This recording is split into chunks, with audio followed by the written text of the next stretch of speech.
All right, well, welcome everyone. On behalf of the Board of Governors of the Combat Anti-Semitism Movement, let me welcome you all to this very important briefing. We are joined by participants around the world. We're live on the combatantisemitism.org website, and this webinar is being recorded. For those of you new to the Combat Anti-Semitism Movement, we are a U.S. nonprofit with global reach. We have offices across the United States, Europe, South America, and Israel.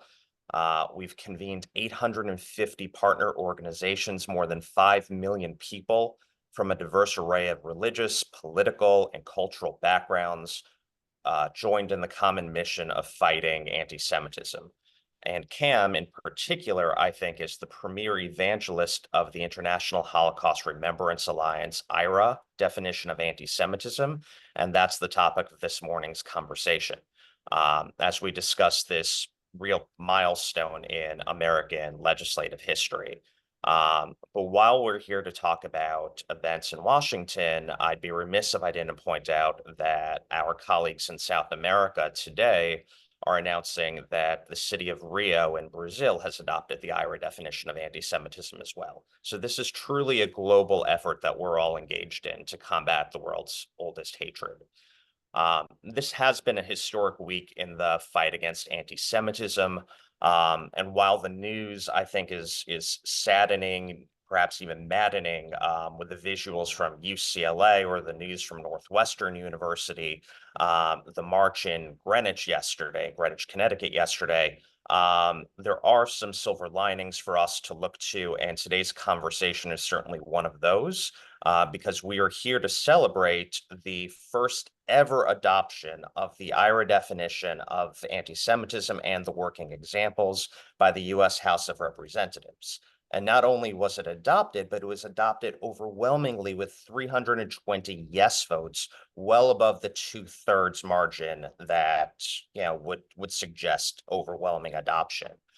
There's lots of credit to go around, and I'm not going to be able to thank everyone who is really an integral part of making this happen.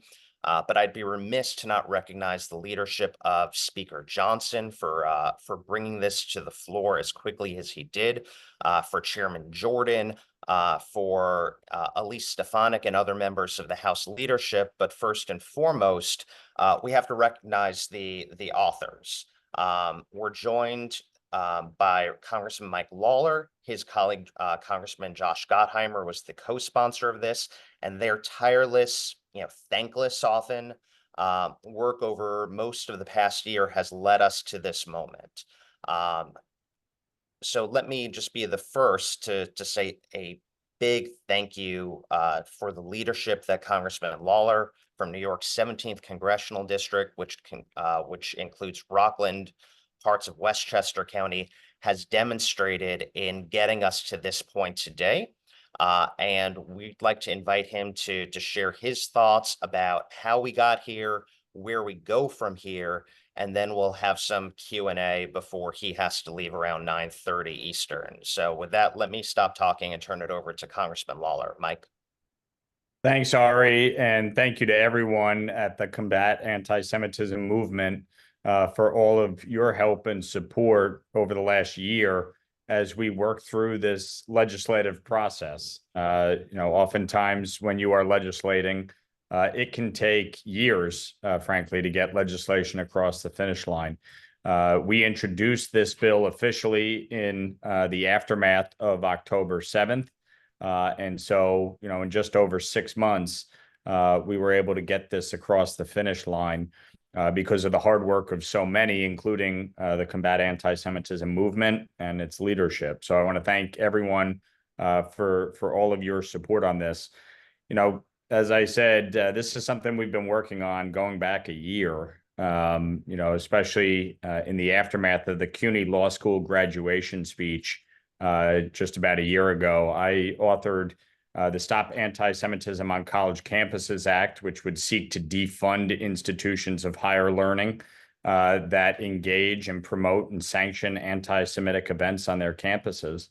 But this bill is one that we also really started working in earnest on in the aftermath of that as well. And, working with so many different organizations, working with our counterparts in the Senate, and, taking feedback and input from the White House, we really worked to get this where it needed to be from a language standpoint, and to get as broad a bipartisan support as we did. And ultimately, as Ari pointed out, we had 320 members of the House vote in favor of this. There were 91 no votes, 70 Democrats, 21 Republicans that voted no. But ultimately, I feel gratified in the fact that we had 320 members agree that this is necessary. And obviously, timing is often everything. And given what is happening on these college campuses, we were able to get the extra push to get this across the finish line. And I want to thank Speaker Johnson and Leader Scalise for bringing it to the floor and allowing for an up or down vote on it. Now it moves to the Senate, where I'm hopeful that Chuck Schumer, the highest ranking Jewish official in American history, will put this bill up for a vote and ultimately enshrine the IRA definition into law. Going back to the Obama administration, the Trump administration, and the Biden administration, the IRA definition has been adopted by the State Department. We're simply seeking to codify this into law and require the Education Department to adopt it and use it for all of its Title VI discrimination enforcement cases under the Civil Rights Act of 1964. And so, I think the momentum is on our side, but we got to keep the pressure on. And obviously, getting it through the House was a big hurdle, and now we need to push to get it across the finish line in the Senate. All right. Well, thank you for that, Mike. Let me just throw out the first question here, which is, this has been an unmitigated victory in getting this, over the finish line so overwhelmingly, and really just a testament to the hard work that you and your team have done.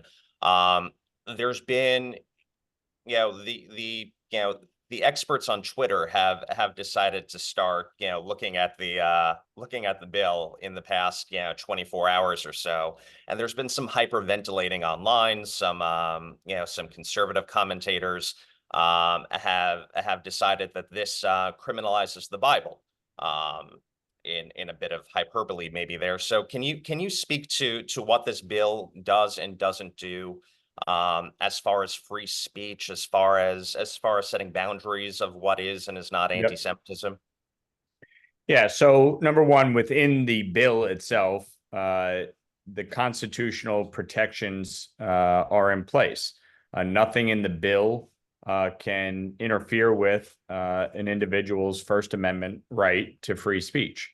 That is still protected. Number two, the IRA definition is clear in that the contemporary examples may be considered as part of determining whether or not something is anti-Semitic. Obviously, context matters. It says that very much in there. For instance, criticizing Israel for policy decisions, as you would any other country, is legitimate. Criticizing Israel simply because it's a Jewish state and targeting Jews is not. And one of the examples that is getting people into hysterics is the mentioning or the implication that the Jews killed Jesus, with the point being if you're discriminating against Israel or Jews under the context that all Jews are Christ killers, then yes, that's anti-Semitic. But nobody is saying that the Bible should be criminalized or the Bible should be removed from the public domain in any way. It's simply pointing out that if you use anti-Semitic tropes and try to imply that all Jews are responsible for the actions of Israel or responsible for the actions of individuals from the past historically, then that's wrong. And it's simply an example of something that may be considered. It doesn't require consideration. It may be considered. And then in considering that, because I think you're right, these are classic anti-Semitic tropes that we're talking about, but in considering that, is there any criminal liability here, civil liability? Like what are the consequences built into your bill? No, not at all. The objective is to get the Department of Education to enforce Title VI under the Civil Rights Act of 1964. What we're seeing on these college campuses and the failure of leadership and the failure of leadership by the Department of Education, in my opinion, is a result of the fact that anti-Semitism has not really been clearly defined. And so that's what we're trying to do here, define it clearly, give some more teeth to the Department of Education and these administrators to do their jobs and to enforce the law and ensure that no one is discriminated against. Look, everyone has the right to free speech. Everyone has the right to voice their opinion. They have the right to object to decisions made by the government, either the United States government or a foreign government.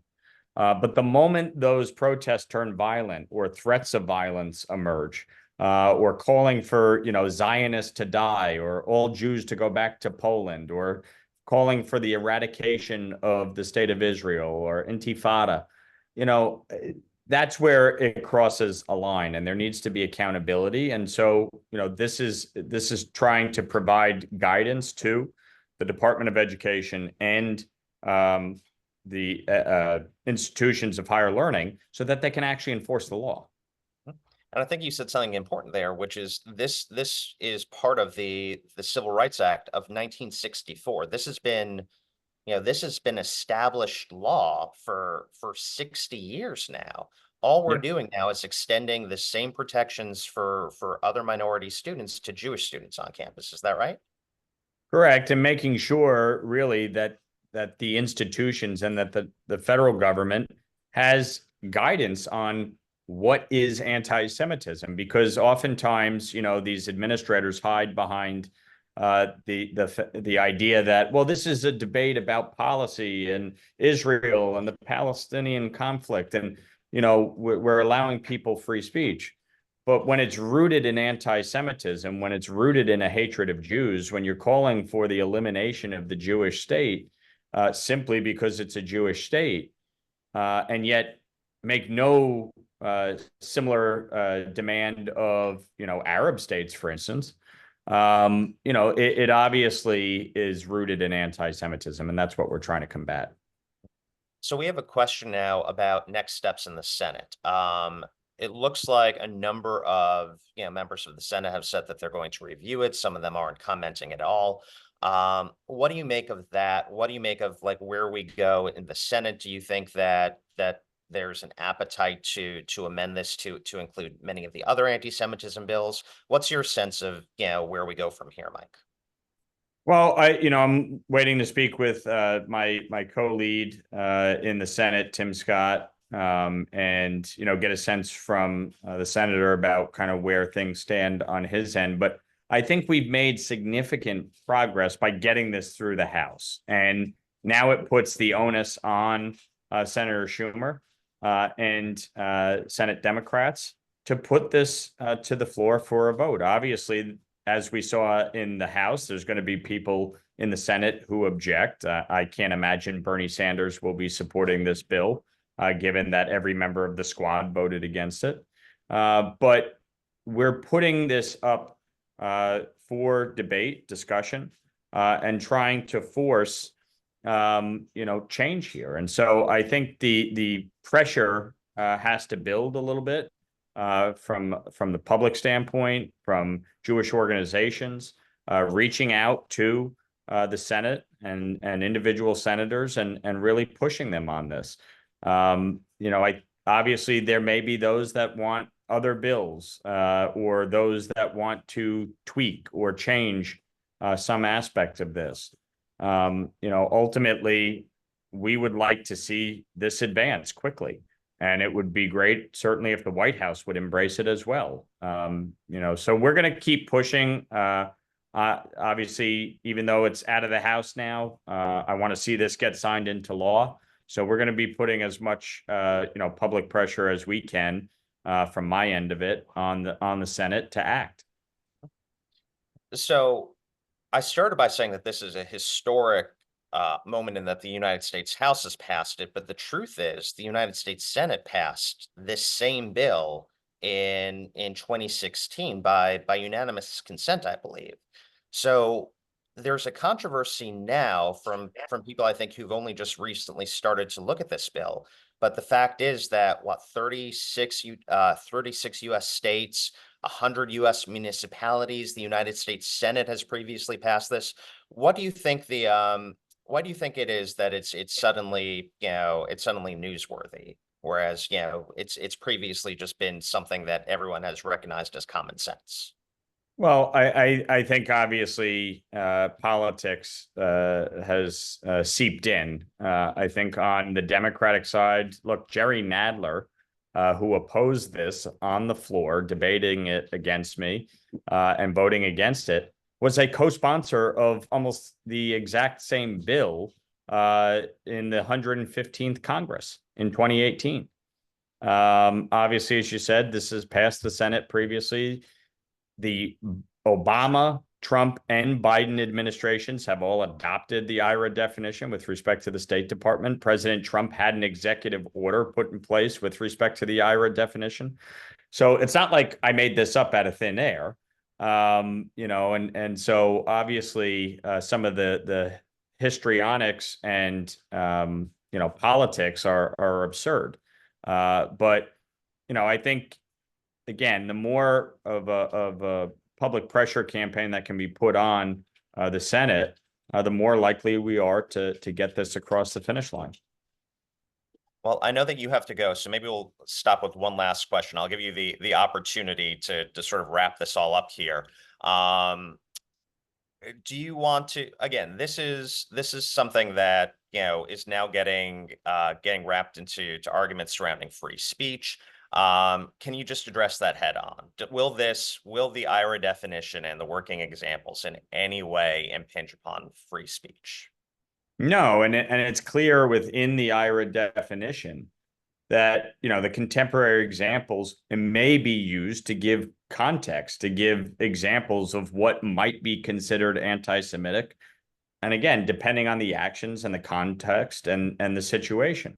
But the objective is to better define anti-Semitism in federal law, to give the Department of Education more teeth to go after these Title VI violations of the 1964 Civil Rights Act. What we're seeing on college campuses today is an absolute abomination.